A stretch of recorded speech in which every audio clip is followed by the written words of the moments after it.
이래도 안 갈 거. 진영아! 진영아 어딨어? 잠깐!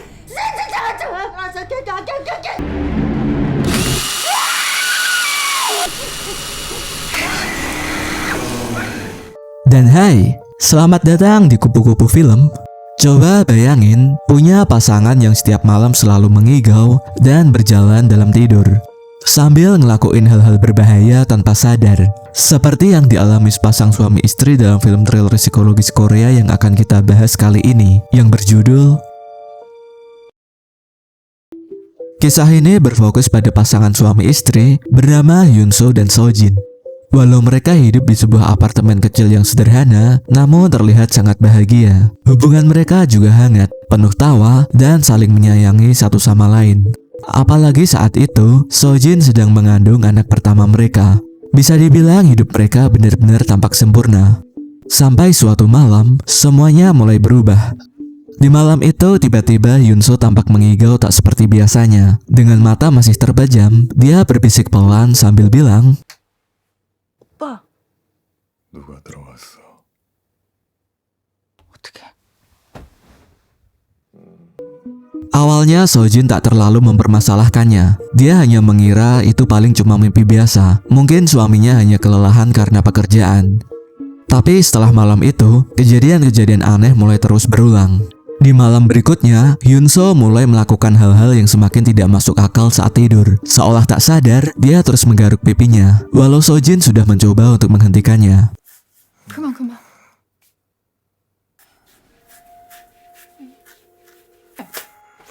하지 마. Alhasil keesokan paginya, Hyunso bangun dengan pipi yang penuh luka gores. Sojin mulai merasa khawatir dengan keadaan suaminya dan membujuknya untuk pergi ke rumah sakit. Namun Hyunso meyakinkan Sojin bahwa semuanya baik-baik saja, sambil pergi dengan terburu-buru karena dia sudah terlambat kerja. Tak lama setelah suaminya pergi, Sojin melihat bercak darah berceceran di lantai.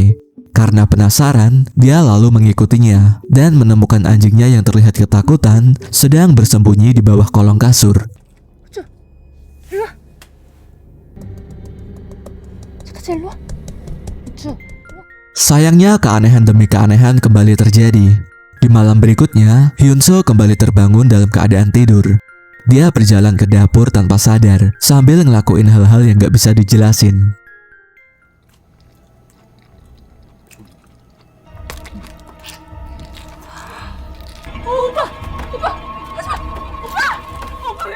Parahnya hal itu gak berhenti sampai di sini saja. Sojin lalu melihat suaminya berdiri di dekat jendela, dan tiba-tiba dia...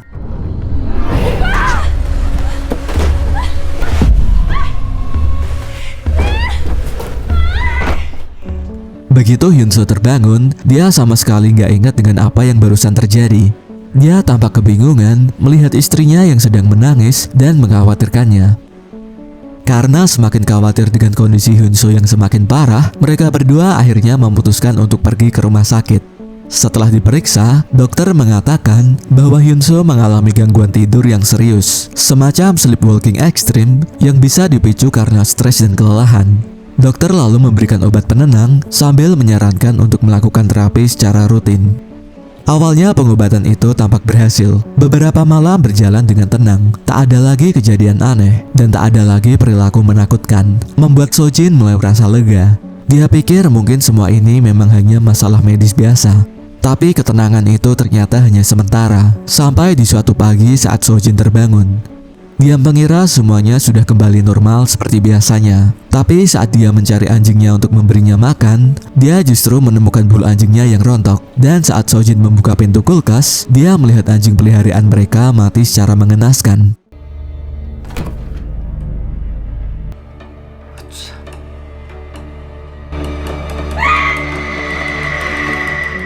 Keadaan jadi semakin rumit ketika bayi mereka akhirnya lahir tak lama setelah peristiwa mengerikan itu. Harusnya momen ini menjadi momen paling bahagia yang mereka rasain. Tapi bagi Sojin, hal ini justru menambah rasa khawatirnya. Karena sekarang gak hanya harus mengkhawatirkan dirinya sendiri, tapi juga keselamatan anak pertama mereka juga. Untuk menghindari hal-hal buruk kembali terjadi, mereka lalu melakukan segala cara, mulai dari memindahkan barang-barang berbahaya, memasang lonceng di pintu, mengunci pintu kamar saat tidur, bahkan mengikat suaminya dengan selimut saat dia tidur agar gak kembali berkeliaran. Sayangnya semua hal itu gak banyak membantu sama sekali, karena terornya masih berlanjut di malam berikutnya. Sojin yang masih merasa khawatir dan gak bisa tidur dengan tenang, lalu membawa anak mereka ke kamar mandi. Dia lalu mengunci pintu dan bersembunyi di sana. Insting Sojin sebagai seorang ibu masih merasa bahwa suaminya belum benar-benar sembuh dan dia harus melindungi anak mereka. Dugaan Sojin ternyata benar, karena tak lama kemudian 오빠?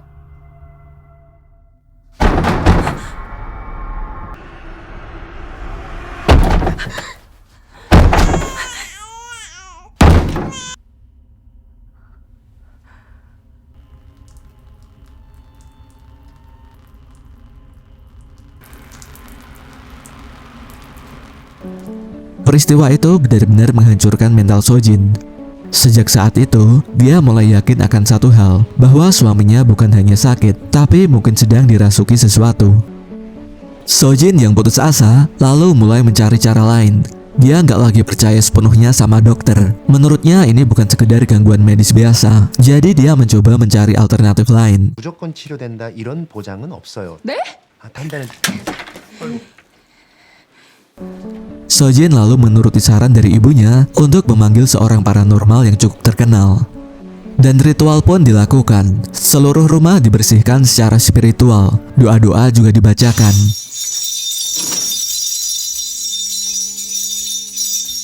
잠잘 때 영성이 약해지거든.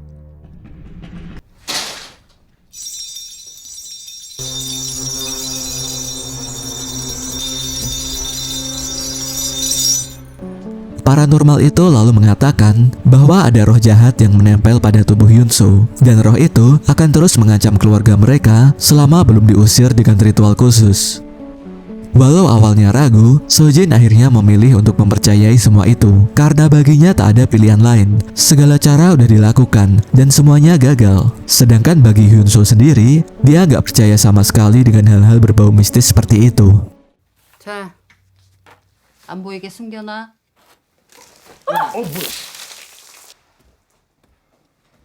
자, Hal ini membuat hubungan antara Sojin dan Hyunso mulai terasa renggang.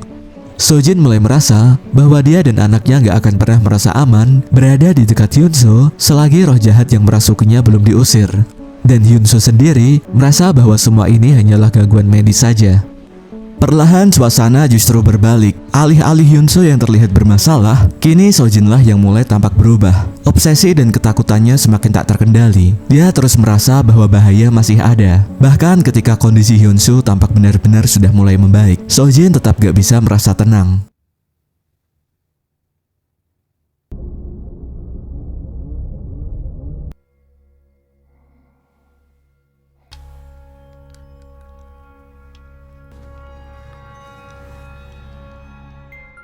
Puncaknya terjadi saat Hyunso terbangun dari tidurnya. Dia menyadari bahwa anaknya nggak ada di kasur. Sojin yang terlihat begitu khawatir segera mencarinya.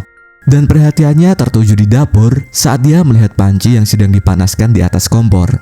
Dia mengira bahwa suaminya telah tega memasak anaknya. Tapi tak lama Hyunso datang sambil menggendong anak mereka. Dia yang melihat kejadian itu segera mendatangi Sojin dan merawat luka bakar di tangannya. Namun Sojin tiba-tiba justru melakukan sesuatu. Tak lama Hyunso terbangun dengan tubuh terikat. Dan di depannya ada Sojin yang membawa sebilah pisau tajam di tangan. Sojin yang pikirannya sedang kacau dan tak bisa berpikir dengan jernih, mengira bahwa suaminya sedang dirasuki roh jahat. Jadi dia berusaha untuk mengusirnya.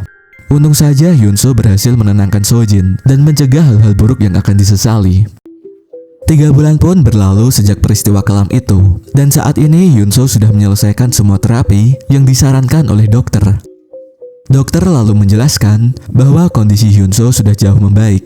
Dan kondisi sleepwalkingnya sendiri juga kemungkinan besar sudah sembuh.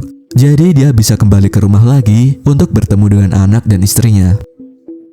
Bersama dengan ibu mertuanya, Hyunso lalu menuju ke bangsal kejiwaan untuk menjemput Sojin yang saat ini sedang dirawat di sana. Seharusnya hari ini kondisi Sojin sudah stabil dan dia sudah bisa keluar dari sana. Namun begitu Hyunso sampai dan menanyakan ke petugas yang berjaga, ternyata Sojin sudah lebih dulu keluar dari rumah sakit jiwa itu. Hal ini membuat Hyunso merasa bingung sekaligus khawatir tentang kondisi kejiwaan Sojin. Merasa ada sesuatu yang janggal, Hyunso lalu memutuskan untuk menitipkan anaknya pada ibu mertuanya sebentar. Dia kemudian bergegas menuju ke apartemennya. Namun sesampainya di sana, dia justru dibuat kebingungan begitu melihat seisi ruangan yang sudah ditempeli dengan kertas mantra. Tak lama Sojin lalu muncul dan berusaha untuk menjelaskan maksud dari semua ini. Sojin mengatakan bahwa ada roh jahat yang sedang merasuki tubuh Hyunso yang membuatnya selama ini melakukan hal-hal yang dia tak sadari saat tidur. Sojin juga percaya jika roh jahat itu tidak diusir sebelum tengah malam, maka dia akan selamanya menempel di tubuh Hyunso. Namun Hyunso seakan tak percaya dengan semua yang dikatakan Sojin. Selama 3 bulan mereka berdua tidak bertemu, ternyata justru membuat hubungan yang seharusnya membaik malah semakin tak bisa diselamatkan. Ketegangan pun makin memuncak saat Sojin tiba-tiba mengeluarkan seorang wanita yang sudah dia ikat dari kamar mandi. Rupanya wanita itu adalah tetangga yang tinggal tepat di bawah apartemen ini. Dan Sojin meyakini bahwa dialah yang telah memasukkan roh jahat ke dalam tubuh Hyunso.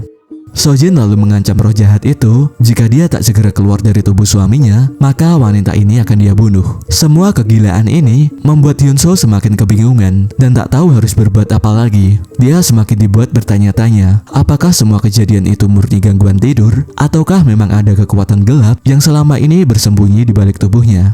Di tengah kebingungan yang Hyunso hadapi, Sojin justru nekat melakukan sesuatu yang tak terduga.